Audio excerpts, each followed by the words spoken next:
In the ancient city of Sodom, known for its wickedness and moral corruption, lived a man named Lot and his family.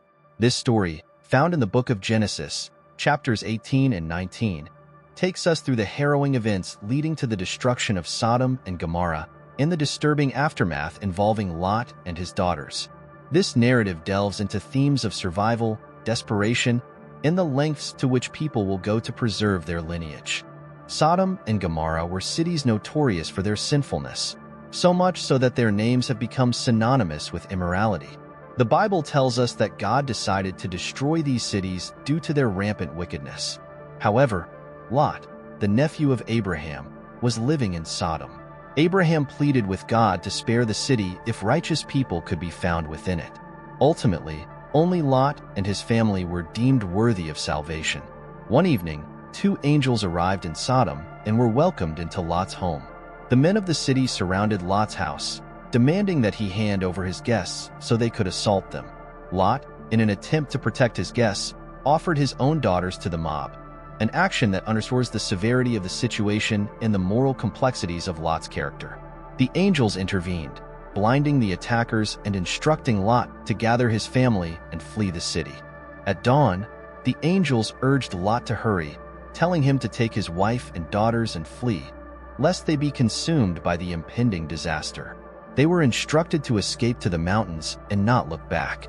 As they fled, Lot's wife, overcome by curiosity or longing, disobeyed the command and looked back at the burning city. She was turned into a pillar of salt, a stark reminder of the consequences of disobedience. Lot and his daughters continued their escape, eventually seeking refuge in a cave in the mountains. The destruction of Sodom and Gomorrah left them isolated and fearful of the outside world. Believing that they were the last survivors on earth, Lot's daughters faced a dire dilemma. In the secluded cave, Lot's daughters were driven by a primal instinct to preserve their family line. They feared that without immediate action, their family name would die out. This fear led them to conceive a disturbing plan. They decided to intoxicate their father with wine and lie with him to ensure their survival through offspring. On successive nights, the daughters executed their plan.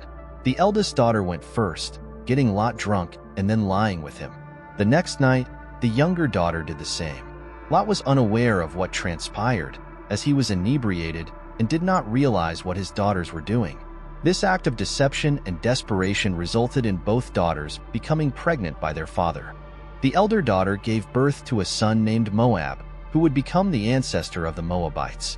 The younger daughter gave birth to a son named Ben-Ammi, the progenitor of the Ammonites. These two peoples, the Moabites and the Ammonites, would later play significant roles in the history of Israel, often as adversaries. The Moabites and Ammonites settled in territories east of the Jordan River. The Moabites, in particular, became known for their conflicts with the Israelites, including hiring Balaam to curse the Israelites during their journey to the Promised Land.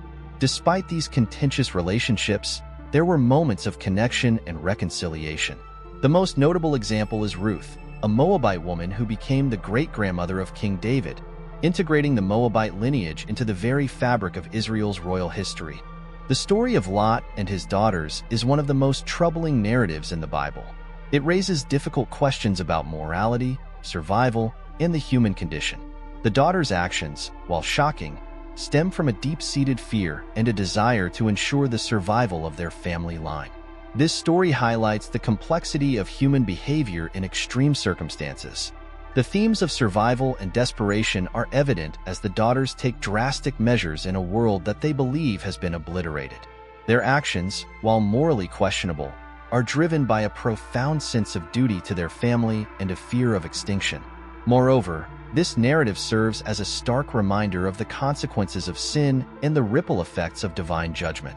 The destruction of Sodom and Gomorrah is a testament to the severity of God's wrath against sin. Lot's wife's transformation into a pillar of salt on the importance of obedience and the perils of looking back at a life of sin. The legacy of Lot's daughters is a complex one. Their descendants, the Moabites and Ammonites, would become significant players in the region's history. The Moabites, for instance, were both enemies and relatives of the Israelites. The story of Ruth, a Moabite who became an ancestor of David, illustrates the intricate and sometimes redemptive relationships between these groups. This legacy is a testament to the enduring nature of familial bonds and the lengths to which people will go to preserve them. It also serves as a reminder that even in the darkest stories, there can be threads of hope and redemption. The inclusion of Ruth in the lineage of David, and ultimately Jesus, suggests that out of darkness and desperation, God can bring about profound and lasting good. The story of Lot and his daughters is a disturbing yet deeply human tale of survival and the complexities of morality. It challenges readers to consider the lengths to which individuals will go to ensure their survival and the preservation of their lineage. This narrative, while dark, is an integral part of the biblical story, offering lessons on obedience, the consequences of sin, and the enduring nature of familial bonds. As we reflect on this story, we are reminded of the multifaceted nature of human behavior and the intricate ways in which our actions shape our legacy. Lot's daughters, through their desperate actions, ensured the continuation of their family line, intertwining their story with the broader narrative of Israel's history. This tale, while unsettling, is a poignant reminder of the resilience of the human spirit and the complexities of our moral choices.